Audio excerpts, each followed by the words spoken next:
नमस्कार, मैं हूं आशुतोष और आप देख रहे हैं सत्यहिंदी.com। सत्यहिंदी.com के खास कार्यक्रम आशुतोष की बात में आप लोगों का स्वागत है। बातचीत एक बार फिर कोरोना की करेंगे। दरअसल कोरोना का ये समय एक ऐसा समय है जब चारों तरफ हाहाकार मचा हुआ है। सरकारें अपने आप में असफल साबित हो रही हैं। कुछ लोग हैं जो सामने आए जिन्होंने लोगों की मदद की, और मैं बड़ी ईमानदारी के साथ कहना चाहता हूं, तो इनमें से कुछ लोग ऐसे हैं जब मुझे खुद उनकी जरूरत पड़ी, जब मेरे अपनों को जरूरत पड़ी, किसी दवा की जरूरत पड़ी, किसी ऑक्सीजन की जरूरत पड़ी, किसी बेड की जरूरत पड़ी, तो मैंने सिर्फ उनको कांटेक्ट किया, उनको संपर्क किया और उनमें से कई लोगों ने आगे बढ़कर मदद की।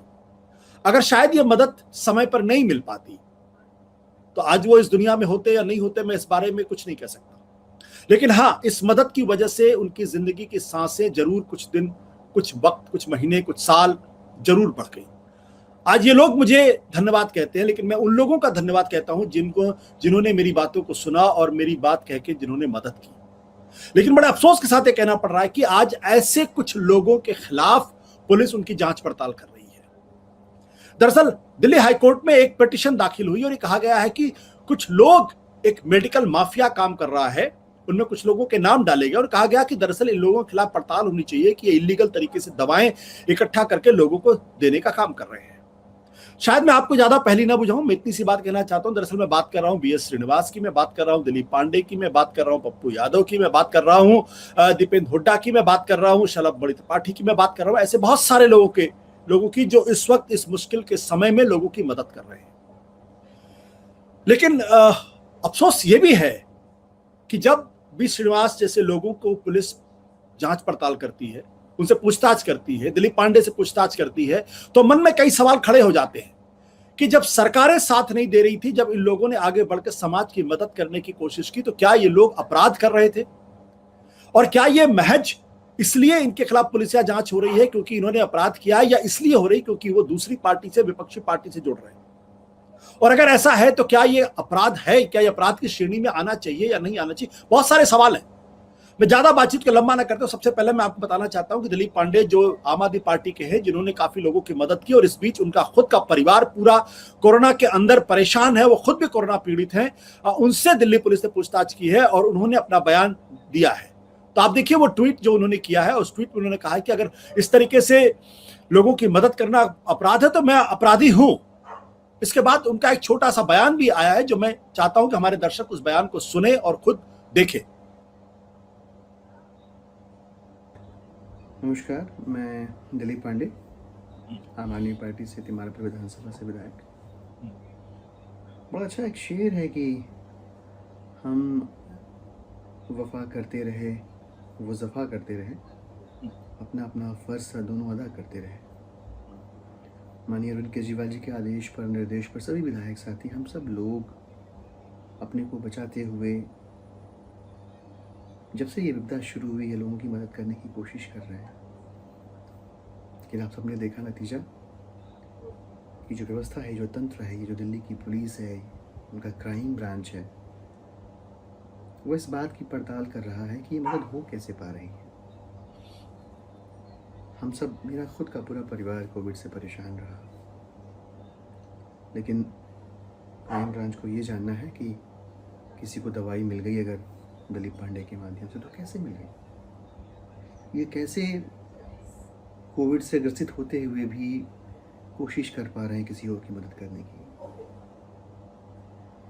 मुझे लगता है कि इस तरह की विच हंटिंग निश्चित रूप से उन लोगों को डिस्करेज करेगी जो बहुत सोलफुल तरीके से, बहुत भाव से, मानवता का जो तकाजा है उसे समझ के, इंसानियत का जो रास्ता उसे समझ के किसी और के काम आने की कोशिश कर रहे हैं, उन्हें डिस्करेज करेगी। ये नहीं होना चाहिए, ये ठीक नहीं है। मेरे पास पड़ताल आई और मैंने लिखित में अपना जवाब सबमिट कर दिया है। मैंने बता दिया है जो भी मदद हो पाई वो कैसे हो पाई, और स्पष्ट करना चाहूँगा कि आपका अपना जो तरीका है काम करने का वो आप जारी रखें। केंद्र की सरकार, उनकी अधीन आने वाली पुलिस, हमारा तरीका जो सेवा करने का है वो हम जारी रखेंगे। शुक्रिया। मैं इतनी सी बात जरूर कहना चाहता हूं कि दिलीप हमारे साथ आम आदमी पार्टी में थे, मैं आम आदमी पार्टी छोड़कर आ गया। दिलीप पांडे दरअसल मेरे छोटे भाई की तरीके से, और मैं अच्छी तरीके से जानता हूँ। 15 दिन पहले मैंने उनको फोन किया, मैंने कहा कि भाई दिलीप, आप बहुत अच्छा काम कर रहे हैं और मैं चाहूंगा कि मैं आपके साथ एक आधे घंटे का से बातचीत करूं, ताकि लोगों को पता चले कि लोगों को आप कैसी मदद कर रहे हैं। दिलीप ने मुझसे कहा कि नहीं भैया, मुझे पब्लिक में नहीं आना है, मुझे किसी तरीके से कोई वाहवाही नहीं लूटनी है, मुझे लगा कि मुझे ये काम करना चाहिए था, इसलिए मैं काम कर रहा हूं। और उन्होंने मेरी बात टाल दी और वो पब्लिक में नहीं आए। इसी तरीके से बीएस श्रीनिवास है, जो यूथ कांग्रेस के प्रेसिडेंट हैं, उनके खिलाफ भी पुलिस पूछताछ कर रही है और आज ही उन्होंने पूछताछ की है, जिस पर कांग्रेस पार्टी की प्रतिक्रिया, तीखी प्रतिक्रिया आई है। आप वो भी देख लें, उसके बाद फिर मैं आपको बताऊंगा।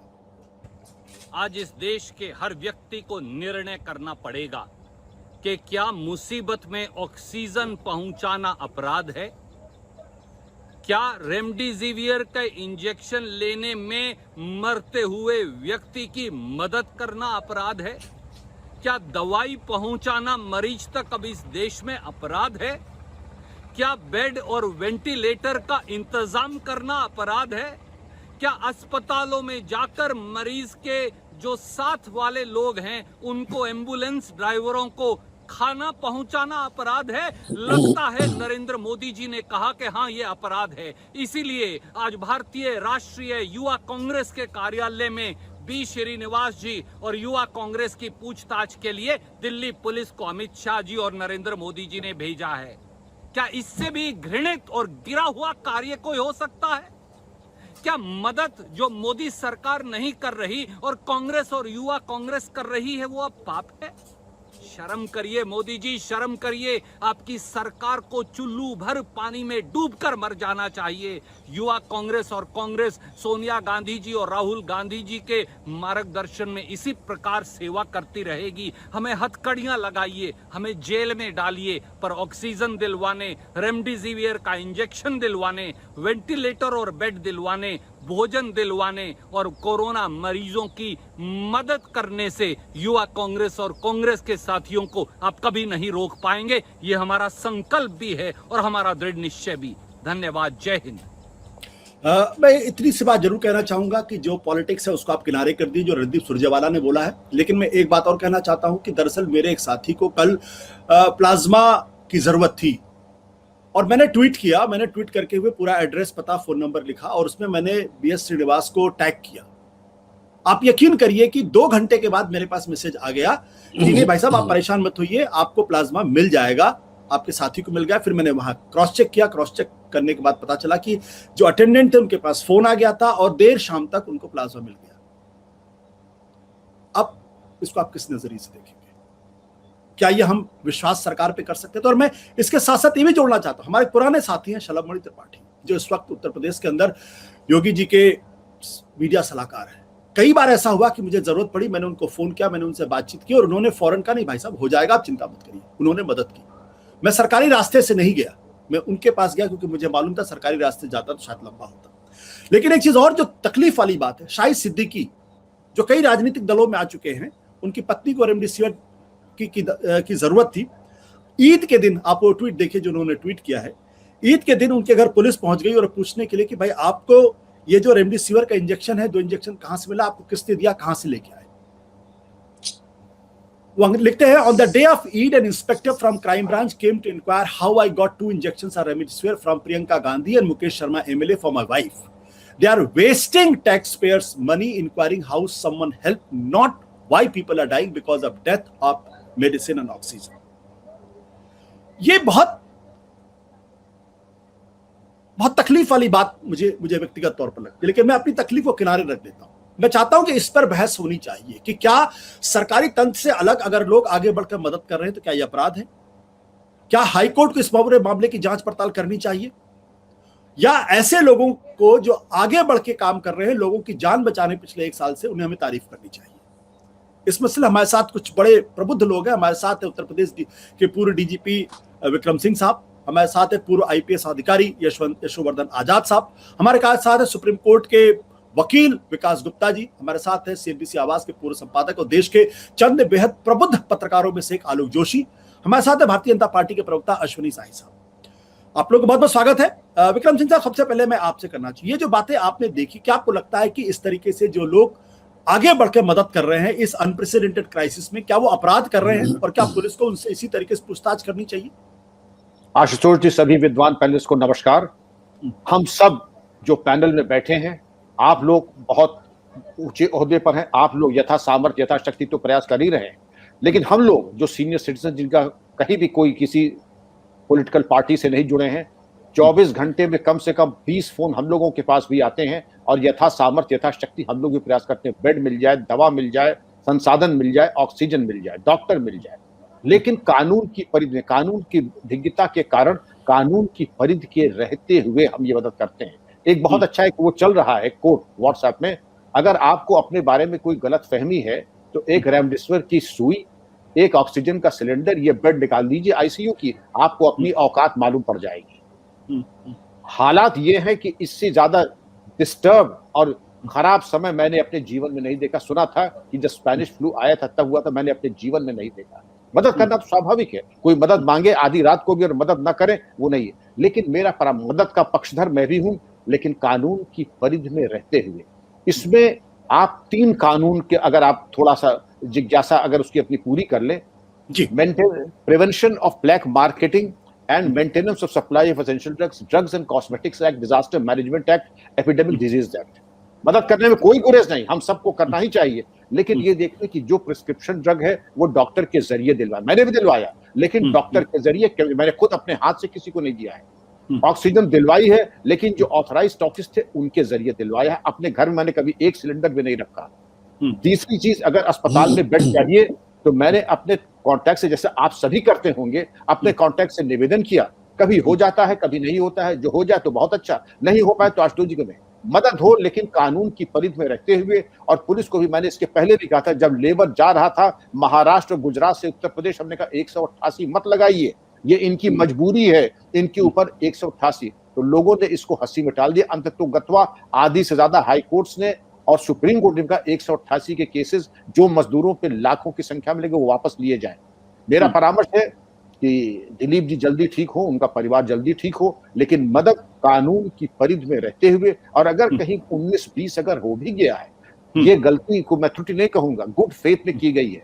एक बार ये भी किसी का मेरे अंदर कोई गिल्टी इंटेंट नहीं है, लेकिन दूसरा पक्ष ये है, ignorance of law is no excuse. ये तर्क नहीं हो सकता कि मुझे कानून नहीं मालूम था, लेकिन पुलिस को फराश दिली दिखा करके ये सोचना चाहिए कि अगर उन्होंने अच्छी नीयत से कोई काम किया है और कुछ 19-20 हो गया है तो उसकी तरफ ये समय नहीं है कि उनके ऊपर कार्रवाई करें। मेरा अपना पक्ष ये होगा।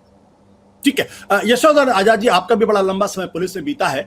मैं किसी को इंट्रोगेट करना नहीं चाहता, ना किसी से उस तरीके से बात करना चाहता। मेरा सिंपल से कहना है कि क्या जो पुलिस का एक्शन है, आपने देखा महाराष्ट्र के अंदर 50,000 से ज्यादा रेमडेसिविर की दवाई पकड़ी गई और वहां के मुख्यमंत्री साहब, पूर्व मुख्यमंत्री साहब पहुंच गए और उनका बचाव करने लगे। आपने देखा कि किस तरीके से अहमदाबाद के अंदर 10,000 से ज्यादा रेमडेसिविर भारतीय जनता पार्टी के प्रवक्ता ने कहा कि भाई हमारे पास है, आप इसको ले लीजिए। पुलिस वहां कोई कार्रवाई नहीं करती, लेकिन पुलिस यहां पे कार्रवाई करती है। इससे सवाल मन में उठता है कि पुलिस डिस्क्रिमिनेट तरीके से काम कर रही है, पुलिस भेदभाव कर रही है और पुलिस भारतीय जनता पार्टी के जो विरोधी है उनको टारगेट करने का काम कर रही है। अगर मैं गलत कह रहा हूं तो आप सीधे मेरे को बोलिए कि मैं गलत बात कर रहा हूं। देखिए, किस कानून का प्रयोग कब करना चाहिए ये इनके विवेक के दृष्टिकोण पे निर्भर है। जैसा कि मेरे सीनियर विक्रम सिंह जी ने बहुत अच्छी तरह आपको कहा कि बेसिकली अभी टारगेट ये होना चाहिए होर्डर्स और ब्लैक मार्केटर्स के खिलाफ, जो कि कानून की परिधि से बाहर जाकर जोरों की जमाखोरी कर रहे हैं या कमाई कर रहे हैं। स्वयं से ही संस्थाएं या जो भी खुद ऐसी सहायता दूसरों को कर रहे हैं, वो ऐसे कानून की परिधि में बिल्कुल नहीं आते। और इसलिए अगर ये कार्रवाई एक तरफ हो रही है कुछ लोगों के खिलाफ और नहीं हो रही है, तो मैं इसको बिल्कुल स्पष्ट गलत कहूंगा। देखिए, इसमें एक कारण और भी है कि तरह तरह की भ्रांतियां हैं लोगों में। आपने रेमडेसिविर के बारे में कहा। रेमडेसिविर के बारे में फार्मेसी वाले कहते हैं कि सिर्फ अस्पताल में जो पेशेंट्स हैं उनको ये रेमडेसिविर मिल सकता है, जबकि अस्पताल में बेड नहीं है पेशेंट्स को भर्ती करने के लिए। तो वो पेशेंट जिसको कि डॉक्टर रेमडेसिविर अगर प्रिस्क्राइब करते हैं तो वो कहाँ से लाएंगे? और अगर उनको ये रेमडेसिविर सप्लाई कर दिया गया बिना प्रॉफिटियरिंग के, तो इसको मैं अपराध नहीं मानता हूं। जैसा कि विक्रम सिंह जी ने कहा कि मेंसरिया होना चाहिए। मेंसरिया होना चाहिए, क्या लूट का मेंसरिया है, क्या जमाखोरी का इरादा है, या अगर सहायता करने का अगर इरादा है, तो उस केस में पुलिस को बिल्कुल इंटरफेयर नहीं करना चाहिए। और ये शर्मिंदगी की बात है कि पुलिस को बेकार में अपना समय ऐसे में नहीं इस्तेमाल करना चाहिए, बल्कि पुलिस जब बहुत ही अच्छा कार्य भी कर रही है, क्रिमेशन में क्रिमेशन करवा रही है, ऑक्सीजन ग्रीन लाइन करवा रही है, लोगों को सहायता कर रही है, तो मैं समझता हूं ये जो कुछ कार्य है ये परहैप्स प्रेशर पे किए गए हैं, क्योंकि मैं नहीं मानता कि कोई भी अगर साधारण सीधा पुलिस अधिकारी है वो ऐसे फालतू काम में समय अपना नहीं बिताएगा। विकास जी, आप तो सुप्रीम कोर्ट के वकील हैं, और दरअसल ये मामला जो पुलिस का प्रशासन का कहना है और जो सरकार में बैठे हुए लोग उनका ये कहना है कि हम क्या करें। हाईकोर्ट में मामला गया था, किसी ने पिटीशन दी थी, किसी ने लोगों के नाम दिए थे, और उसके आधार पे हाईकोर्ट ने ऑर्डर दिया कि आप इस पूरे मामले की जांच पड़ताल करिए। तो मैं तो कानून के हिसाब से जांच पड़ताल कर रहा हूं। अगर मैं हाईकोर्ट की बात नहीं मानता तो हाईकोर्ट कल मुझे फटकारेगा या मुझे मेरी क्लास लेगा। मैं तो मजबूर हूं, मैं क्या करूं? विकास जी। देखिए आशुतोष जी, थोड़ा सा मैं भी समय लूंगा, लेकिन शुरुआती तौर पे मैं ये कहूंगा कि जो यशवर्धन जी ने कहा है, मैं उससे 100% उससे सहमत हूं। और क्यों सहमत हूं कि जब सरकारें फेल हो जाती हैं आशुतोष जी, जब इस देश में आपको, मुझे लगा दिल्ली में रह करके कि 1 महीने तक सरकार नहीं है, सरकार नाम की चीज नहीं है, तो अच्छे नागरिकों ने आकर के, आपकी एनजीओज ने आकर के, गुड सिटीजन्स ने आकर के इस देश में, इस शहर, देश की राजधानी में लोगों की मदद करी। अब दूसरी बात, कानूनी पहलू पे अगर मैं आता हूं, तो जैसे विक्रम जी ने कहा, तो ये मामला अगर कोई आपको गौतम गंभीर ने या आपको दिलीप पांडे ने मदद की, ना तो इन्होंने कोई होर्डिंग करी है, ना ब्लैक मार्केटिंग करी है, और ना ही कोई प्रॉफिटिंग का काम किया है। अगर आज गुरुद्वारों में 150 कॉन्सेंट्रेटर्स को मंगवा करके अमेरिका से इंपोर्ट करके ऑक्सीजन 250 बेड्स अगर मुहैया कराए गए हैं, या सारी आरडब्ल्यूएस ने अपने हिसाब से अपने अपने रेजिडेंट वेलफेयर एसोसिएशन में 5, 10, 15 बेड्स लगा के ऑक्सीजन कॉन्सेंट्रेटर्स और गैस सिलेंडर्स लगा करके किया है, तो ये होर्डिंग, ब्लैक मार्केटिंग और प्रॉफिटिंग की डेफिनेशन में नहीं आते। अगर खान मार्केट गैंग ने ऑक्सीजन कॉन्सेंट्रेटर्स का काम किया है, वहां आप इस प्रावधान को लागू कर सकते हैं। आप एक ही बात से सबको हाँक नहीं सकते। और दूसरी बात, हाई कोर्ट ने स्टेटस रिपोर्ट मांगी है। स्टेटस रिपोर्ट में आप जाके बता सकते हैं कि उन लोगों ने मदद करी। आप इंटेरोगेशन के पर्पज से आ रहे हैं, आपकी नीयत क्या है। लेकिन मैं फिर भी पुलिस को एक क्रेडिट अवश्य आशुतोष जी देना चाहूंगा कि हिंदुस्तान में इस दूसरी वेव में डॉक्टर्स, नर्सेज, हेल्थ वर्कर के बाद अगर किसी ने ईमानदारी से काम किया है, पॉलिटिशियंस ने तो इस देश को फेल किया है पिछले 1 महीने से। और मैं बड़े कठोर शब्दों में कहूंगा, आपको शायद ना उतना उचित लगे, मैं पर किसी पार्टी का नाम नहीं ले रहा, लेकिन पॉलिटिशियंस ने फेल किया है।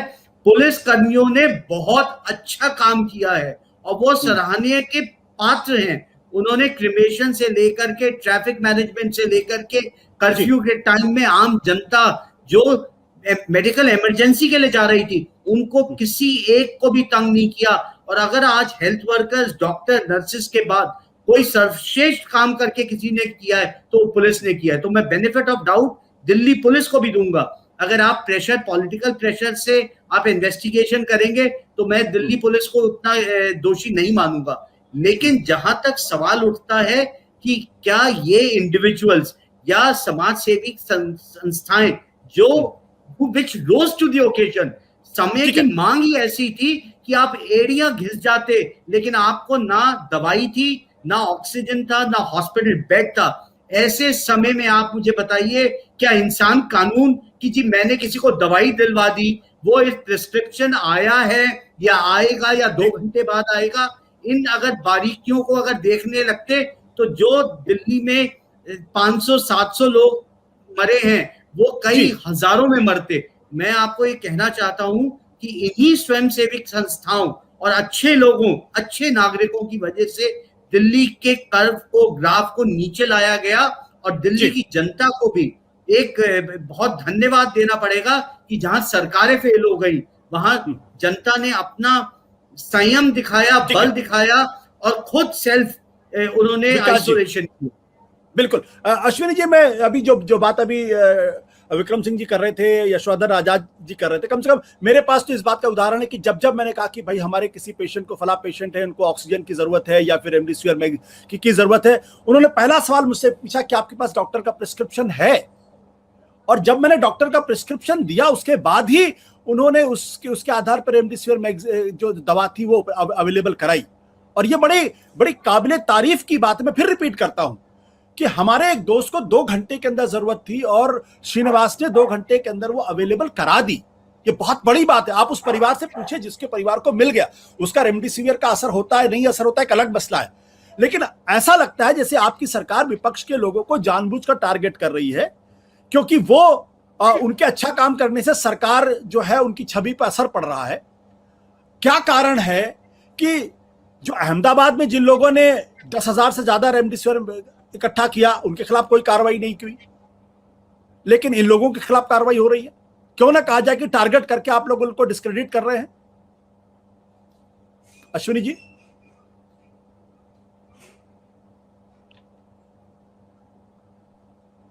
आशुतोष जी, ऐसा देखिए, ये आपदा का समय है और जिसने भी इसमें मदद की है, चाहे वो कोई भी हो, अभी विकास जी कह रहे थे स्वयंसेवी संस्थाएं आगे आई हैं और उन्होंने मदद किया है, तो दिलीप जी हो या कोई भी जिसने भी मदद की है उसने एक बहुत बढ़िया काम किया है।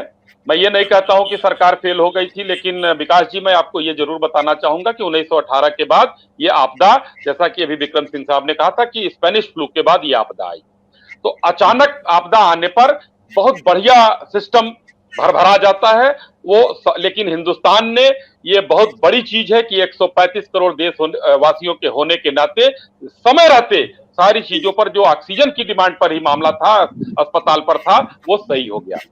दूसरा मैं ये कहना चाहूंगा कि बहुत बढ़िया काम हुआ है, लेकिन उसमें सबने कहा, अभी यशोवर्धन जी ने भी कहा, विकास जी ने भी कहा, सबने कहा, लेकिन मैं विक्रम सिंह जी की बात से सहमत हूं कि हिंदुस्तान में हम लोग, आशुतोष जी, कभी भी कोई चर्चा करते हैं तो हम लोग संविधान की दुहाई देते हैं, नियम और कानून की दुहाई देते हैं। सेवा करना गलत नहीं है, सेवा के, उसको मैं ये भी नहीं कहूंगा सेवा के आड़ में, लेकिन जाने अनजाने कहीं ना कहीं, चाहे वो गौतम गंभीर हो, खुराना जी हो, दिलीप जी हो, इमरान जी हो, कोई भी हो, इन लोगों ने कानून की अवहेलना की है।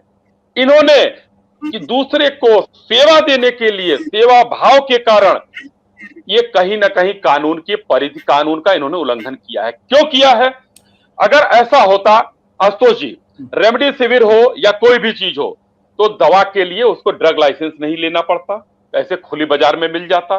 ऑक्सीजन प्लांट लगाने के लिए उसको 10 जगह से परमिशन नहीं लेना पड़ता, ऐसे कोई भी खोल सकता था, मैं भी खोल सकता था। इसलिए मेरा जो मानना है, और इसमें जहां तक की बात आती है तकनीकी बाती, एक स्वयंसेवी संघ का नाम आपने आलोक जी लिया, सारे लोग आए, लेकिन एक स्वयंसेवी संस्था के ही सदस्य दीपक सिंह जी ने इसको हाईकोर्ट में वहां पर ले गए। वो आखिर उस स्वयंसेवी संस्था को इनसे क्यों दर्द हुआ, चर्चा का विषय यह है। माननीय हाईकोर्ट ने यह कहा कि आप दिल्ली पुलिस के संपर्क में जाइए और उनसे कार्रवाई और विवेचना करके स्टेटस रिपोर्ट जमा करने की बात कहा। यह हाईकोर्ट का आदेश था। इसलिए मैं यहां पर भारतीय जनता पार्टी के ऊपर लगे आरोप, आशुतोष जी, आप जो कह रहे हैं कि आपकी पार्टी टारगेट कर रही है, मैं इसको खारिज करता हूं, क्योंकि भारतीय जनता पार्टी का इसमें कोई मतलब नहीं, क्योंकि गौतम गंभीर भी भारतीय जनता पार्टी के हैं। जी अश्विनी जी, आपने कहा कि ये लोग कानून का उल्लंघन कर रहे थे, आप बता सकते हैं कौन से कानून का उल्लंघन कर रहे थे और कौन सी धारा के तहत उल्लंघन हो रहा था? जी, मैं ये कहना चाह, मैंने जो कहा, अगर कोई एक दवा, जो दवा डॉक्टर के प्रिस्क्रिप्शन पर, प्रेस्क्राइब दुकानों पर, फार्मासिस्ट की दुकानों पर मिलता है, वो किसी के घर पर रखने की चीज नहीं है, ना ऑफिस में रखने की चीज है। ये आपदा का समय है। मैंने ये भी कहा कि सेवा भाव में रखा उन्होंने, लेकिन अश्विनी जी माफ करिएगा, मैं फिर आपको टोक रहा हूं, माफ करिएगा। आपको कैसे पता चला कि उन्होंने अपने घर पे उसको असेंबल किया? यह भी तो हो सकता है प्रिस्क्रिप्शन करके उन्होंने उसको खरीदा हो। आप तो पहले से एज्यूम करके एक तरीके से मान के चल रहे हैं कि इन्होंने गलत काम किया, कानून का उल्लंघन किया। मैं यही तो कहना चाहता हूं आपसे पहले इस बात को यही मैं समझाने की कोशिश कर रहा हूं। मैं ये कह रहा हूं कि अगर कोई भी दवा लेता है तो एक निर्धारित मात्रा होती है। चाहे जिसने भी ट्वीट किया उसके पास अनेकों चीजें मिली तो उसके खिलाफ अगर माननीय हाईकोर्ट ने कहा तो पुलिस ने सिर्फ पूछताछ की, न कि कोई छापा मारा, न कोई ऐसा इंटरोगेशन किया कि जिससे उन लोगों के सम्मान पर खतरा हो। लेकिन कांग्रेस ने इसको एक प्रोपेगेंडा बना दिया। आज हम लोग उसी पर चर्चा। अश्विनी जी, आपने तो अपने वक्तव्य में इनको पहले से ही कानून की नजर में दोषी करार दे दिया, जबकि मुझे मालूम है कि आपके पास कोई सबूत उस तरीके से नहीं। अगर सबूत हो तो आप निश्चित तौर पर उसको पेश करने का काम करें। यशोवर्धन जी, आपके बीच में कुछ बोलना चाहते तो आप बोले, उसके बाद मैं विराग जी के पास जाऊंगा। यशोवर्धन जी, आपको अपने आप को अनम्यूट करना पड़ेगा सर। हाँ, मैं अश्विनी जी को ये बताना चाहता हूं कि रेमडेसिविर के बारे में मैंने जो कहा था वो मैं फिर दोहरा रहा हूं। रेमडेसिविर जो है वो सिर्फ फार्मेसी वाले कहते हैं कि अस्पताल में जो भर्ती पेशेंट्स हैं उन्हें मिलेगा, लेकिन पेशेंट्स जो होम आइसोलेशन में हैं या होम केयर में हैं और उनको रेमडेसिविर एडवाइस किया गया है डॉक्टर द्वारा, वो रेमडेसिविर कहाँ से लाएंगे? ऐसे में मैं अगर पुलिस अधिकारी रहूं और मुझे ये बताया जाए कि किसी ने आके रेमडेसिविर दे दिया जिससे उसकी जान बची, मैं उसके खिलाफ केस दर्ज नहीं करूंगा। यही मैं कहना चाहता था। इस तरह की कई भ्रांतियां हैं आपसे सहमत हूं, मैं आपसे सहमत हूं। लेकिन आज का जो वाकया है, ये वाकया पूरी तरीके से माननीय उच्च न्यायालय के निर्देशों के हिसाब से हुआ है। इसमें न कोई पुलिस अधिकारी दोषी है, न कोई सेवा कर रहा वो दोषी है। मैं सेवा भाव के साथ उनके सेवा भाव को नमन करते हुए मैं कहना चाहता हूं। अश्विनी जी, मेरी आपत्ति सिर्फ इस बात पर है जब आपने उनको कह दिया कि इन्होंने कानून का उल्लंघन किया। हमारी आपत्ति इस मसले पर, बाकी हमारी कोई आपत्ति नहीं है। बाकी आपने कहा कि सेवा भाव से काम करें, वो ठीक है, लेकिन जब आप ये कहते हैं कि वो उन्होंने कानून का उल्लंघन किया, तो जो हजारों दर्शक जो हमारे कार्यक्रम को देख रहे हैं उनके मन में भी ये सवाल पैदा होता है, दरअसल इन लोगों ने कानून का उल्लंघन किया, कानून को तोड़ा है। मैं आपको अपने अनुभव के हिसाब से बता सकता हूं कि जितनी बार मैंने लोगों से कहा है, हर बार मुझसे पूछा गया कि आपके पास किसी डॉक्टर का प्रिस्क्रिप्शन है। और यह भी बता दूं आपसे कि अस्पताल के डॉक्टर ने कहा है कि भाई हमारे पास रेमडेसिविर नहीं है, आप इसका इस्तेमाल बाहर से कर लें और जरूरी है। फिर हमने कहा कि आप इसका प्रिस्क्रिप्शन लिखकर हमें दें। उन्होंने प्रिस्क्रिप्शन लिखकर मुझे दिया, फिर मैंने उसको फॉरवर्ड किया, फिर उन्होंने अपने किसी जगह से इस्तेमाल करके हमें इंतजाम करके हमें दिया। विराग गुप्ता जी, आप इस मामले को किस नजर से देखते हैं? आप तो इस मामले में शायद प्लीड भी कर रहे हैं। विराग जी, देखिए, इसमें मैं आपको थोड़ा 2 मिनट का मुझे आपको मौका देना पड़ेगा। सारी बैकग्राउंड आपको बता दूं तो शायद आधी से ज्यादा बहस जो फोकस में आ जाएगी। इसके जो पिटिशनर हैं, ये उनकी पहली पिटीशन है। उन्होंने इसके पहले कभी कोई PIL नहीं फाइल की। डॉक्टर दीपक सिंह हैं और वो उनके पिताजी एयरफोर्स ऑफिसर थे और वो नेशनल लेवल के शूटर हैं। और उनको तकलीफ किस बात की हुई? उन्होंने बहुत सेवा कार्य किया। उन्हें तकलीफ 2 बातों से हुई। उन्हें पहली तकलीफ ये हुई कि जो दवा मेडिकल स्टोर्स में नहीं मिलती है वो आम आदमी पार्टी, कांग्रेस, भाजपा, NCP और शिवसेना MLA और MPओ के दफ्तर में कैसे मिल जाती है। ये उनकी पहली तकलीफ थी। उनकी दूसरी तकलीफ ये थी कि उत्तर प्रदेश में अगर किसी के पास 2-4 दवा के ऐसे इंजेक्शन या गोलियां मिल रही थी तो उनके ऊपर राष्ट्रीय सुरक्षा कानून NSA लगाया जा रहा था। तो उनकी दूसरी तकलीफ ये है कि कानून बराबर सबके लिए क्यों नहीं है। अगर देश में लाखों करोड़ों लोगों को अकेले कार में चलने पर, मास्क नहीं पहनने पर हजारों रुपए का जुर्माना लग रहा है, तो चाहे गौतम गंभीर हो, चाहे गुजरात भाजपा के अध्यक्ष हो, चाहे महाराष्ट्र में भाजपा के देवेंद्र फडणवीस पूर्व मुख्यमंत्री हो, या शरद पवार हो, शिवसेना के सांसद हो, या आम आदमी पार्टी के नेता हो, क्या ये लोग कानून से परे हैं क्या? तो क्या याचिका में दिल्ली हाई कोर्ट में क्या आदेश दिया? उन्होंने आदेश दिया कि पुलिस इन सारी शिकायतों की जांच करेगी और जांच करने के बाद 1 हफ्ते के भीतर अपनी रिपोर्ट देगी। तो पुलिस जब भी जांच करती है तो पुलिस जाती है, बयान लेती है। तो बयान लेने को जाने को ये तीनों पार्टियों के नेता एक दूसरे पर आरोप लगा रहे हैं। कांग्रेस, आम आदमी पार्टी, भाजपा, तीनों इन्होंने लिखित में आरोप लगाए हैं कि भाई फलानी पार्टी ब्लैक मार्केटिंग कर रही है, फलानी पार्टी गड़बड़ कर रही है। अब इसमें 3 बिंदु उभरते हैं। पहला बिंदु ये है कि सरकारें पूरी तरह से विफल हो गई हैं, इसलिए लोगों को प्राइवेट प्लेयर्स के ऊपर डिपेंडेंट होना पड़ रहा है, चाहे MLA हो, चाहे MP हो, चाहे नेता हो। तो पहला दिक्कत यह है कि सरकार, चाहे राज्य सरकार हो चाहे केंद्र सरकार हो, वो विफल हो गई है। दूसरा मुद्दा ये है कि सरकार और नेताओं का फर्क खत्म हो रहा है। सरकार और नेताओं का फर्क खत्म हो रहा है, तो ये फर्क खत्म होना चाहिए। तीसरा ये कि सभी लोगों के लिए कानून बराबर है। तो अगर आम आदमी के ऊपर एफआईआर हो रही है, जुर्माना हो रहा है, जेल हो रही है, अगर किसी नेता ने गलत किया है उसको कार्रवाई होनी चाहिए। कार्रवाई तभी होगी जब जांच होगी। जांच के लिए अगर पुलिस अधिकारी जा रहा है उसे छापा मारने का नाम देना, मैं समझता हूं कि ये गलत है। विराग गुप्ता जी, देखिए जो बात आप कह रहे हैं, हो सकता है ये बात सच हो, लेकिन ये बात इतनी ईमानदार है क्या? आलोक जी, मैं आपसे सवाल करता हूं, क्या ये इतनी ईमानदार बात है? क्या इतनी ट्रांसपेरेंट बात है क्या कि आप जो लोग 50-50 हजार रेमडेसिविर को इकट्ठा कर रहे थे, पुलिस ने उनको पकड़ा, उनको बचाने के लिए महाराष्ट्र के मुख्यमंत्री, वहां के भारतीय जनता पार्टी के अध्यक्ष पहुंच गए रात को 2 बजे। भारतीय जनता पार्टी के अध्यक्ष के दफ्तर से बाकायदा कहा जा रहा रेमडेसिविर हमारे पास है, आप उसको आके ले जा सकते हैं, हम आपको 10,000 से ज्यादा मामूली। कालाबाजारी तो वहां कहीं जा सकती है। वहां किस डॉक्टर के प्रिस्क्रिप्शन के आधार पर वहां पे वो दवाएं उपलब्ध थी? अभिराग जी, मैं आपके पास होंगे। क्लेरिफाई कर दूं, इस पिटीशन में देवेंद्र फडणवीस का भी नाम है। इस पिटीशन में देवेंद्र फडणवीस का भी नाम है, गुजरात के भाजपा अध्यक्ष का भी नाम है, और उसमें मांग की गई थी जिस तरह से खनिज माफिया है, शराब माफिया है, उसी तरह से राजनेताओं के अंडर में मेडिकल माफिया है जिसकी सीबीआई जांच होनी चाहिए। लेकिन दिल्ली हाईकोर्ट ने बोला कि अभी हम सिर्फ दिल्ली जुरिस्डिक्शन में जांच करवाएंगे, अगर फिर आगे होगा देखा जाएगा। इसलिए ये कहना इसमें सारे नेताओं की मिलीभगत है और हमाम में सारे नेता नंगे हैं। और अगर आम आदमी पार्टी शुचिता की राजनीति करती है तो उन्हें आगे आकर के पुलिस के साथ सहयोग करके और इस पूरे गिरोह का भंडाफोड़ कराना चाहिए। या आपको लगता है ये गिरोह कोई काम कर रहा है? बीएस श्रीनिवास किसी गिरोह का हिस्सा है, दिलीप पांडे किसी गिरोह का हिस्सा है? आपके भाष्य से ये ध्वनित होता है कि आप कह रहे हैं कि कोई गिरोह है जो काम करा। मेरा सवाल आपसे है कि आप मानते हैं दिलीप पांडे किसी गिरोह का हिस्सा है? क्या आप मानते हैं गौतम गंभीर किसी गिरोह का हिस्सा है? क्या आप मानते हैं कि बीएस श्रीनिवास किसी गिरोह का हिस्सा है? नाम तो आप ले रहे हैं, मेरा सवाल सिर्फ एक है। नहीं, मेरा सवाल सिर्फ एक है। इन सारी पार्टियों के नेताओं ने खुद लिखित शिकायत की है कि दूसरी पार्टी वाले ब्लैक मार्केटिंग कर रहे हैं। मैं नहीं बोल रहा। नंबर 1। नंबर दो, इन पार्टियों के नेताओं के घरों से और दफ्तरों से हजारों क्वांटिटी में मेडिसिन डिस्ट्रीब्यूट हो रही है। प्रत्यक्षम किम प्रमाणम। अगर इनके पास आई, जब आपको और मुझे अगर एक इंजेक्शन नहीं मिल रहा, इनके पास 10,000 इंजेक्शन कहां से आ गए, 50,000 इंजेक्शन कहां से आ गए? इसलिए गिरोह काम कर रहा है। गिरोह, इसका मतलब आप मानते हैं कि दिलीप पांडे किसी गिरोह का हिस्सा? मैं आपसे चाहता हूं, हाँ या ना में जवाब दे। नहीं, जवाब दे। ये पुलिस जांच से जाहिर होगा। विराग जी, अब मैं आपसे दूसरा सवाल मैं आपसे पूछता हूं, आपके पास कोई प्रमाण है कि इनके घरों दफ्तरों से हजारों दवाएं डिस्ट्रीब्यूट हो रही हैं? आपके पास कोई प्रमाण है? जो उसमें 12 लोगों के नाम दिए गए हैं, 12 लोगों में से 4 लोगों के यहाँ से। नहीं, एक सेकंड आशुतोष जी,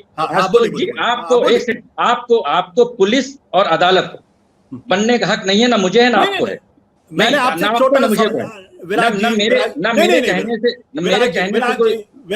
विराग जी बुरा मत मानिएगा, अगर मुझे कोर्ट बनने का अधिकार नहीं है तो कोर्ट बनने का अधिकार आपको भी नहीं है। ठीक बात है। आपने एक मिनट मेरी बात सुनिए। आपको जांच रोकने का अधिकार नहीं है। एक मिनट आपने ये आरोप लगाया है कि इनके घरों से हजारों की संख्या में दवाएं डिस्ट्रीब्यूट हो रही हैं। आपके पास कोई प्रमाण है? मैंने किसी का नाम लिया? नहीं, आपने नाम लिया, इसलिए मैं आपसे कह रहा हूं। किसका नाम लिया? मैंने किसका नाम लिया? किसका नाम लिया मैंने? आपने जिन लोगों का नाम लिया उसके बाद क्या गिरोह काम कर रहा है? इनके घरों से हजारों की संख्या में दवाएं डिस्ट्रीब्यूट हो रही है। मैंने किसके नाम लिया? एक सेकंड, मैंने किसके नाम लिए? नाम किसके लिए मैंने? आशुतोष जी, नाम किसके लिए? विराग जी, अगर पूरी बातचीत को देखेंगे तो बिल्कुल स्पष्ट है आप इन लोगों के ऊपर किसी गिरोह में शामिल होने का आरोप लगा रहे हैं। मैं तो इतना बोल रहा हूं कि जिन नेताओं ने अपने सोशल मीडिया अकाउंट से बोला कि मेरे पास 10,000 इंजेक्शन है, मेरे पास 20,000 इंजेक्शन है, मेरे पास 50,000 इंजेक्शन है, वो लोग किसी न किसी मेडिकल गिरोह से जुड़े हुए हैं। जो एक दवा किसी के पास नहीं मिल सकती है, उनके पास 10,000 दवाएं कैसे आए? ये जांच पुलिस करेगी, मैं और आप नहीं करेंगे। नहीं, इसका मतलब आपने जो बोला, मैं कोई जवाब नहीं दे सकता। नहीं, आपने जो पहले बोला था, आप उससे थोड़ा सा अलग हटके आप बात कर रहे हैं। मैं फिर आपसे पूछता हूं, फिर आपसे चाहता हूं ताकि हमारे दर्शकों के सामने क्लैरिटी हो। क्या आप मानते हैं कि दिलीप पांडे, बीएस श्रीनिवास ये किसी गिरोह का हिस्सा है, माफिया का हिस्सा है? मैं एक सेकंड, अब आपकी बात का दूसरी तरीके से जवाब देता हूं। एम्बुलेंस दिलाना, अस्पताल में भर्ती होने के लिए मदद दिलाना। एक सेकंड, नहीं आशुतोष जी, आप आपकी बात के सवाल के जवाब सुनने के लिए आप कृपया पूरा जवाब सुनिए। किसी की भी मरीज की मदद करना भगवान का काम है। ऐसे जो भी लोग दिलीप पांडे हो, श्रीनिवास हो, कोई भी हो जो अच्छा काम कर रहे हैं, उन सबको सैल्यूट करना चाहिए। लेकिन अच्छे काम की आड़ में कोई भी आदमी गैर कानूनी काम नहीं कर सकता। जो दवाएं मरीज को नहीं मिल रही हैं और वो दवाएं अगर बड़ी क्वांटिटी में किसी भी नेता के घर और दफ्तर से मिल रही है, वो गैर कानूनी काम कर रहा है और पुलिस को उसकी जांच करनी चाहिए। आप फिर मैं किसी का नाम नहीं ले रहा, फिर मैं किसी का नाम नहीं ले रहा। नहीं, मैंने विराग जी मैं आपके नाम से जवाब नहीं दूंगा। नहीं विराग जी, आप जवाब दे ना दें, ये आपका लोकतांत्रिक अधिकार है। आपने कहा कि दिलीप पांडे ये लोग अच्छा काम कर रहे हैं, लेकिन अगर इनके घर से बरामद हो रही है, जब आप लेकिन शब्द लगाते हैं तो आप मान के चलते हैं कि ये लोग किसी गिरोह का हिस्सा है और ये दवाओं के डिस्ट्रीब्यूशन।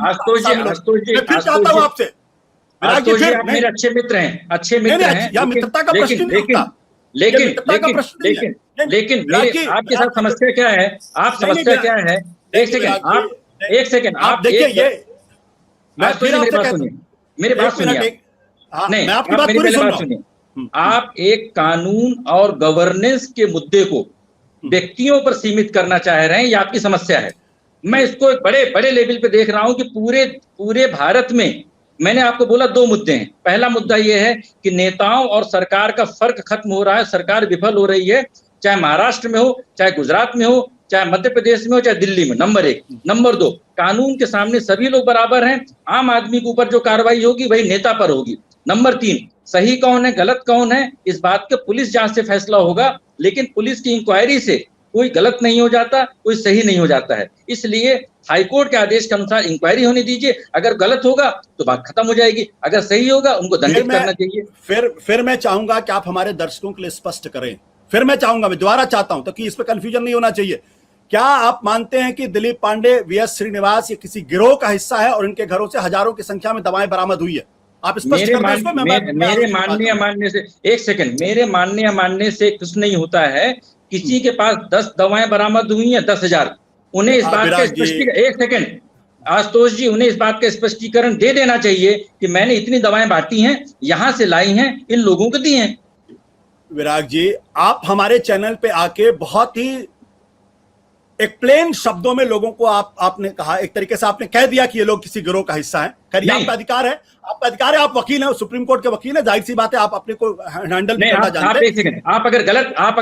अगर मेरे मुंह में गलत शब्द दे रहे हैं, मैं आपकी बात का खंडन कर रहा हूं। मैं यही चाहता हूं कि आप ये कहें कि ये लोग किसी गिरोह का हिस्सा है या गिरोह का हिस्सा नहीं। मैं ये भी नहीं कह रहा हूं, मैं कुछ भी नहीं कह रहा हूं। मैं चाहता हूं कि इस बात को आप विक्रम सिंह साहब से पूछें, वो पूर्व पुलिस अधिकारी है, पूर्व डीजीपी है, वो बताएंगे आपको। मैं विक्रम सिंह साहब से भी नहीं पूछूंगा, मैं यशवर्धन आजाद साहब भी नहीं पूछूंगा, क्योंकि ना इन लोगों ने आरोप लगाया है, ना इन लोगों ने इन्वेस्टिगेट किया। जाहिर सी बात है इनके पास भी उतनी सूचना जो मेरे पास है, क्योंकि आप इस मामले में विराग जी 1 मिनट पार्टियों के नेताओं ने लगाए हैं। विराग जी 1 मिनट पार्टियों के नेताओं ने लगाए।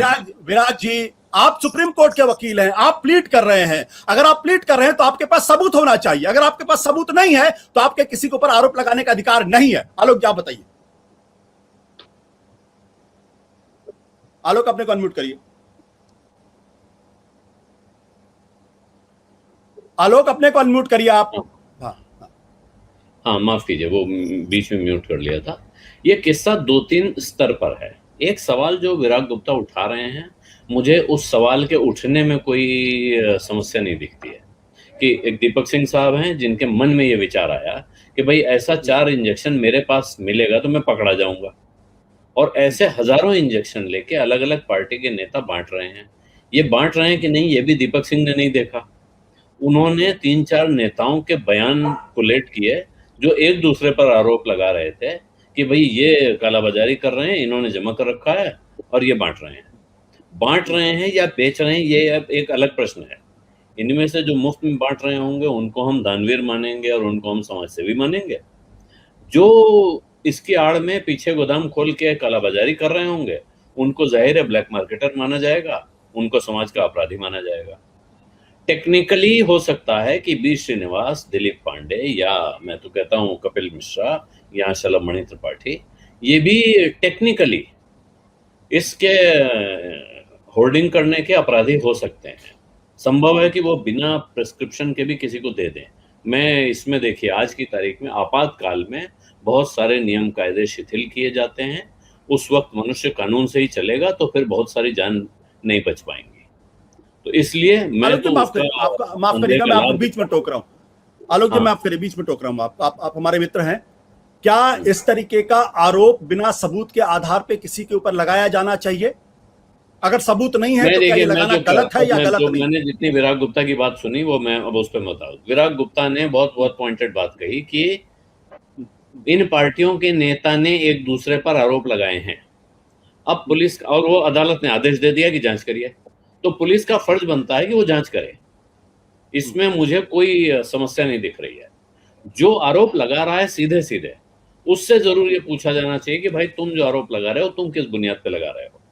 इनका तो कहना है पब्लिक डोमेन में आरोप आ गए हैं, पब्लिक डोमेन में जानकारी है, हम इसकी जांच चाहते हैं क्योंकि हम चाहते हैं कि ये किस्सा खुले कि जो इंजेक्शन मुझे सरकारी अस्पताल में मिलना चाहिए था, तय दाम पे मिलना चाहिए था, वो मुझे सरकारी अस्पताल में या दवा की दुकान पे क्यों नहीं मिल रहा है, और वो इन अलग अलग पार्टियों के नेताओं को कहां से हासिल हो गया है।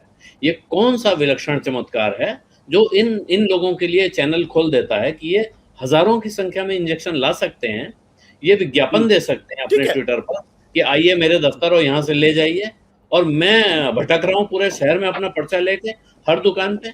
और कब? जबकि ये कहा गया है कि इंजेक्शन सिर्फ अस्पताल से लगेगा, आपको पर्चा लेके भटकने की जरूरत नहीं है। इसके बावजूद आप और हम, हमारे जैसे हजारों लोग इस वक्त देश में इन दवाइयों के पर्चे लिए भटक रहे हैं। उनको कहीं नहीं भटकना चाहिए। उनको कहा गया, हमारे तमाम साथियों ने ये हिदायत भी दी कि आप जाइए अस्पताल में, अस्पताल वाले के सर पे पड़िए, और नहीं तो अपने जिले के नोडल अफसर को फोन करिए, कहिए कि अस्पताल वाला जो है हमको इंजेक्शन ला के नहीं दे रहा है, हमसे कह रहा है बाजार से खरीद के लाओ। लेकिन मेरा बहुत लिमिटेड पॉइंट, देखिए मेरा बहुत लिमिटेड पॉइंट ये आगे बढ़ाना चाहता हूँ। ये लिमिटेड पॉइंट पे रुकेगा नहीं, इसके आगे की कथा है इसमें। तो ये तो हो गया टेक्निकल मामला, लेकिन टेक्निकल मामले तक बात सीमित है नहीं। बात इसके आगे बढ़ती है कि जो पुलिस जांच करने निकली है वो हाईकोर्ट के आदेश पे निकली हो या स्वतः प्रेरणा से निकली हो, वो कहां से गाइड होती है, उसको चलाता कौन है। बिहार में पप्पू यादव की गिरफ्तारी हो जाना किस चीज का द्योतक है? पप्पू यादव पिछली बाढ़ के समय बड़े भारी, पप्पू यादव कोई आप भी जानते हैं, मैं भी जानता हूं, पप्पू यादव इस समाज के कोई ज्वल्यमान स्तंभ नहीं है जिनकी बड़ी प्रशंसा होती रही है। उनकी राजनीति की बहुत आलोचना हुई है, लेकिन पिछली बाढ़ के समय से वो जो काम कर रहे हैं समाज में निकल के, उसकी वजह से उनका अपने इलाके में एक नाम बन गया है। लोग मदद के लिए उनकी तरफ देखते हैं, और इस बीमारी के दौर में उन्होंने दोबारा वो काम जमा के दिखाया है। जबकि इसी समय में भारतीय जनता पार्टी के बड़े नेता सुशील मोदी, वो उस बाढ़ में बरमूडा पहन के भागते हुए देखे गए थे अपना घर छोड़ के, और तमाम लोगों ने इस पे सवाल उठाए कि अपने ही घर नहीं बचा पा रहे हैं, हमारी क्या मदद करेंगे। इस पर मैं आशुतोष, अब ये आपको लग रहा होगा थोड़ा समय जा रहा है, लेकिन राजेश जोशी की एक बहुत मशहूर कविता है, मारे जाएंगे, उसकी बीच की 3 लाइनें उठा के आपको सुना रहा हूं। बर्दाश्त नहीं किया जाएगा कि किसी की कमीज हो उनकी कमीज से ज्यादा सफेद, कमीज पर जिनके दाग नहीं होंगे वो मारे जाएंगे। यहां समस्या ये है, ऐसे कोई भी लोग जो समाज में निकलेंगे, काम करेंगे, मदद करेंगे, और जिनके बारे में ये बात चलने लगेगी कि ये बड़े मददगार हैं, बहुत सारे लोग जिनकी तरफ उम्मीद के साथ देखने लगेंगे, उनको अब ऐसे नहीं तो वैसे घेरा जाएगा, उनके खिलाफ जांच की जाएगी। आज की तारीख में हो सकता है अदालत के कहने पे सभी पार्टियों के सभी नेताओं के खिलाफ जांच हो जाए, लेकिन आप देखिएगा जिस तरह दिल्ली दंगों की जांच हुई उसमें उसमें मैं नहीं जाता हूं, दिल्ली दंगों की क्या जांच हुई उसको किनारे कर देते। मेरा लिमिटेड पॉइंट से इतनी सी बात ये थी, जब आप किसी राष्ट्रीय चैनल पे या कहीं पे अगर आप कोई बात करते हैं तो सबूतों के आधार पे बात होनी चाहिए। हम अगर यूं ही किसी व्यक्ति के ऊपर आरोप लगाते, क्योंकि मैं व्यक्तिगत तौर पर उनमें कुछ लोगों को जानता हूं और मैं जानता हूं कि वो लोग किस तरीके के लोग, इसलिए मुझे पीड़ा होती है इस बात को लेकर। हो सकता है विराज जी को मेरी बात बुरी लगी, लेकिन विक्रम सिंह साहब, आप तो पुलिस के बड़े पुराने डीजीपी स्तर पर रहे हैं, क्या ऐसे कह देना कि वो किसी माफिया का हिस्सा हो सकते हैं या इस तरीके, क्या इतनी आसान सी बात है क्या ये? आशुतोष जी कि हम लोग इसी समाज में रहते हैं और इसी समाज में रहते हैं। एक होती है आम ख्याति, शोहरत आम, जन चर्चा, न्यूज़पेपर रिपोर्ट्स और उसकी अवधारणा पे अकाट्य और एसिड टेस्ट तो किसी के पास नहीं है। लेकिन अगर जांच की कोई शुरुआत होनी है तो जांच की पहली शुरुआत होती है अवधारणा, जन चर्चा, समाचार पत्र में है। उसके आधार के ऊपर अगर विराग गुप्ता जी ने किसी चीज की शुरुआत की है तो वो स्वागत के योग्य है, क्योंकि अगर हम शुरुआत ही नहीं करेंगे तो हम सच्चाई तक कैसे जाएंगे। इन्वेस्टिगेशन की पहली शुरुआत है विथ एन ओपन माइंड, खुले दिमाग से सारे तथ्यों सबूतों को ले आए, मूल्यांकन करें, कोर्ट के सामने प्रस्तुत कर दें, इतनी सी बात है। क्योंकि अगर अभी हम उत्तर दे दें हाँ या ना में, तो पहली चीज हाँ या ना में उत्तर देना इस स्टेज पे औचित्यपूर्ण भी नहीं है, क्योंकि हमारे पास केवल आरोप, हम केवल आरोपों के आधार के ऊपर हम काम कर रहे हैं। इस स्टेज पे ये कहना ये माफिया है, ये माफिया नहीं है। हमने पहले कहा है मदद करने में किसी को गुरेज मदद जरूर करें, लेकिन कानून की परिधि में रहते हुए, बिना होर्डिंग किए, बिना कानून का उल्लंघन किए हुए। यशोधरा ने आगे कहा अगर छोटा मोटा कोई अतिक्रमण कानून का होता है तो ये समय उसके पीछे पड़ने का नहीं, हाथ धोने का, इस समय जान बचाने का है। आपात धर्म है जान बचाना। और बिल्कुल सही कहा, रेमडेसिविर इंजेक्शन अस्पताल में डॉक्टर की निगरानी में प्रिस्क्रिप्शन पे लगता है, लेकिन अगर हम घर में हैं, डॉक्टर ने हमें पर्चा दिया है, वहां नर्स की सुविधा है, तो टेक्निकली 3 गलतियां तो मैंने इतने कर दी, अभी दवा नहीं मिली मुझे, 3 गलतियां मैंने कर दी। मैं घर में हूं, डॉक्टर की निगरानी नहीं है और मैंने ब्लैक में जाके डॉक्टर के कहने पे इंजेक्शन लिया, चौथी गलती, तो आप तो मुझे जेल भेज दें। तो मैं अपने इष्टजनों, परिवारजनों की जान बचाऊंगा कि मैं इसके बारे में देखूंगा कि सब इंस्पेक्टर आके मुझसे पूछताछ करेगा। आपात धर्म, बिल्कुल सही कहा आलोक जी ने, वो मैं समझ रहा हूं कि आपात धर्म वही ला मिजरेबल वाली बात है। अगर भूख लगी है, डबल रोटी चुराई है, ठीक है, टेक्निकली मैंने अपराध किया है, लेकिन समाज को देखना होगा डबल रोटी मैंने चुराई क्यों, मैंने रोटी चुराई क्यों। यशोवर्धन जी, क्या इंटेंट यहाँ इंपॉर्टेंट नहीं है कि ऐसे समय में इस तरीके की पिटीशन हाईकोर्ट में दायर की जाती है? और ये देखा गया है कि हाईकोर्ट, सुप्रीम कोर्ट में इस तरीके की हजारों की संख्या में पिटीशन होती है जिसके पीछे राजनीतिक मंशा होती है। आज की तारीख में इन लोगों की वजह से सरकार की छवि को नुकसान पहुंच रहा है। ये मैं बड़े स्पष्ट तौर पे कह रहा हूं, क्योंकि जिस शख्स के ऊपर CNN या बड़े बड़े टीवी चैनल आज प्रोग्राम्स कर रहे हैं और कह रहे हैं भाई इस आदमी ने चमत्कार कर दिया, अगर मेरे को ऑक्सीजन की जरूरत है, अगर मुझे आधे घंटे के अंदर कोई उपलब्ध करा देता है, तो आप उसको अपराधी घोषित कर देंगे, उसको जेल भेजने की कोशिश करेंगे? क्या ये इंटेंट यहाँ पे इंपॉर्टेंट नहीं होगा? मेंसरिया तो सबसे इंपॉर्टेंट चीज है, जैसा कि आशुतोष जी आपने कहा। और दूसरी बात मैं ये भी कहना चाहूंगा कि हाई कोर्ट और सुप्रीम कोर्ट में फालतू के 50 पिटिशंस लगे रहते हैं, और अगर राजनीतिक पार्टियां एक दूसरे के खिलाफ परस्पर विरोधी ऐसे एलिगेशंस लगाती हैं तो ठीक है, कोर्ट ने भी पुलिस को कह दिया इन्वेस्टिगेशन के लिए। लेकिन 2 चीज़ यहाँ पे कहना चाहूँगा। पहला तो ये है कि जब व्यवस्था चरमरा जाती है तो ऐसे इंडिविजुअल एफर्ट्स ही काम आते हैं।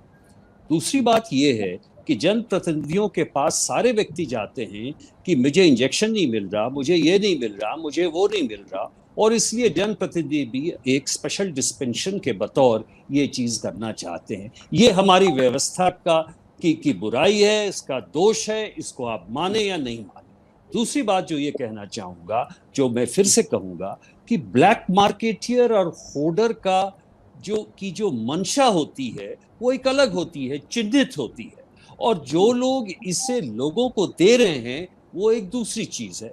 यानी कि एक कानून की अपरिधि में ये जो ग्रे एरिया है उसमें आता है। हाँ, जरूर उसने आगे कानून के किसी इसको तोड़ा और लाइन से आगे जाके दिया, लेकिन किसी व्यक्ति को मदद की।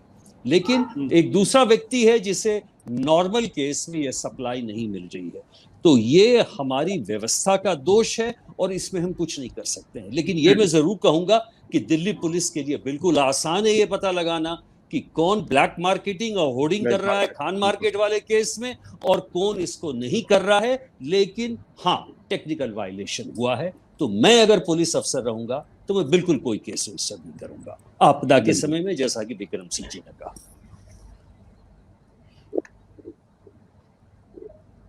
आशुतोष म्यूट है। आशुतोष जी म्यूट है आप। विकास जी, अब आपके पास विराग जी आता हूं, लेकिन उसके पहले विकास जी,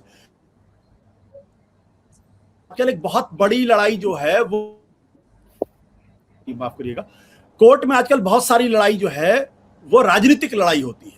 yes. आप एक पिटीशन लगा दीजिए, उस पिटीशन के माध्यम से आप उनके काम में अड़ंगा डाल दीजिए। जिस पप्पू यादव को गिरफ्तार किया गया 35 साल पुराना केस निकाल के, अगर वो पप्पू यादव, अगर आप जेल के, मैं पप्पू यादव का प्रशंसक नहीं हूं, लेकिन अगर वो जेल में नहीं होते तो कम से कम 20-25 लोगों की जिंदगी को बचाने का काम फिलहाल तो कर ही रहे होते वो। और किसी न किसी सरकार की छवि को नुकसान पहुंच रहा होता वो। क्या ये इस तरीके के पिटीशन जो है वो बहुत इनोसेंटली डाल दिए जाते हैं? उनके पीछे यह होता है कि कानून का उल्लंघन हो रहा है इसलिए। आपको अपने को अनम्यूट करना पड़ेगा विकास जी। मैं कर देता हूँ।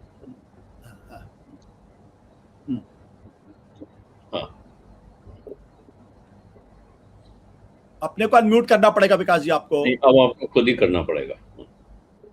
मैं बोलूं जब तक? एक विकास जी अनम्यूट करिए अपने को। हाँ अब ठीक है जी। हाँ, बिल्कुल ठीक। देखिए, कुछ अगर आप इसकी बारीकी से देखें तो पीआईएल की जगह अगर आपने पुलिस कंप्लेंट फाइल करनी थी तो आप अगर पुलिस के पास गए या अगर पुलिस ने आपकी कंप्लेंट पे एक्शन नहीं लिया तो आपके पास जो और साधन बचते हैं आशुतोष जी कि आप 200 की कंप्लेंट में अगर आ सकते थे। अगर ये कह रहे हैं कि इनके पास इनफ एविडेंस था, डॉक्यूमेंट्री एविडेंस, कि इन नेताओं ने 10,000 20,000 ड्रग्स अपने रेमडेसिविर अपने यहाँ से डिस्ट्रीब्यूट करे हैं, तो आप 200 की सीआरपीसी की कंप्लेंट भी डाल सकते थे। लिहाजा बात वो अलग है, मैं उस बारीकी में अभी नहीं जाऊंगा। लेकिन हाई कोर्ट ने भी आज इन्वेस्टिगेशन की बात नहीं कही है। हाई कोर्ट ने भी, जैसे मैंने शुरुआत में कहा, कि आप अपनी समस्या, अपनी शिकायत को लेके पुलिस कमिश्नर से मिलिए। अगर उनको लगेगा कि एफआईआर रजिस्टर होनी चाहिए तो करेंगे। And in the mean time police को आदेश किया कि आप एक स्टेटस रिपोर्ट फाइल कर दीजिए। स्टेटस रिपोर्ट हर केस में कहा जाता है कि आप फाइल करिए। स्टेटस रिपोर्ट को इन्वेस्टिगेट, और ये बात यशवर्धन जी और विक्रम जी अच्छी तरह से समझेंगे कि जब कोर्ट एक स्टेटस रिपोर्ट मांग रहा है तो वो इन्वेस्टिगेशन की रिपोर्ट नहीं मांग रहा। अगर कोर्ट को लगता कि इन्वेस्टिगेशन करनी है तो वो कहते कि आप एफआईआर रजिस्टर करिए या हम सीबीआई को केस मुहैया करा रहे हैं। उन्होंने स्पष्ट रूप से कहा है कि आप पुलिस कमिश्नर से मिलिए, अपनी शिकायत वहां लेके जाइए, और in the mean time status report मांगी है।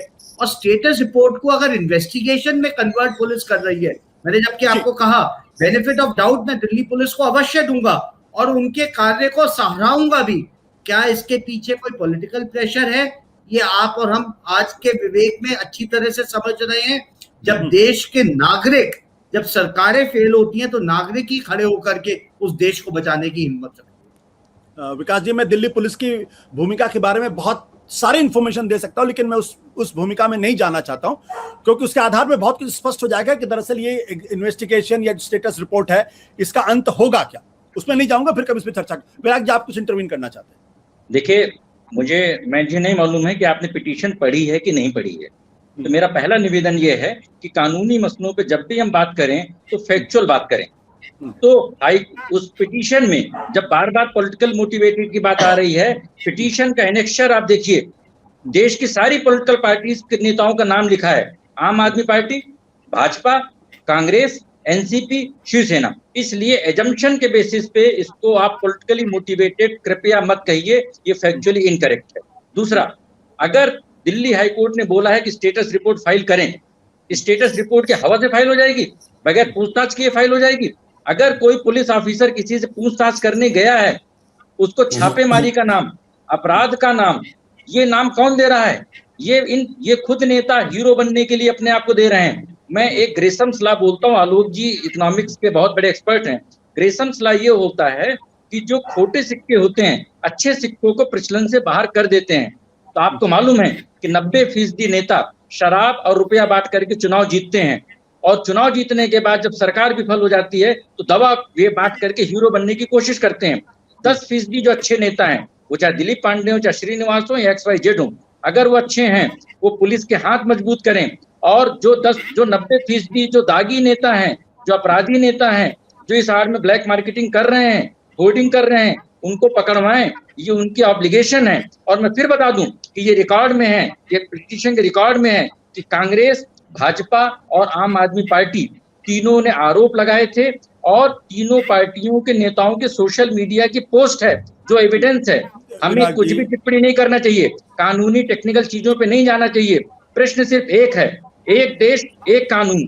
अगर आम आदमी को केमिस्ट की दुकान में दवा नहीं मिल रही है तो नेता के घर में, दुकान में, ऑफिस में और भाजपा प्रदेश अध्यक्ष के कार्यालय से वितरित हो रही है, पूर्व मुख्यमंत्री उसके लिए कर रहे हैं। ये बड़ा विषय था, उसको छोटा विषय मत बनाइए।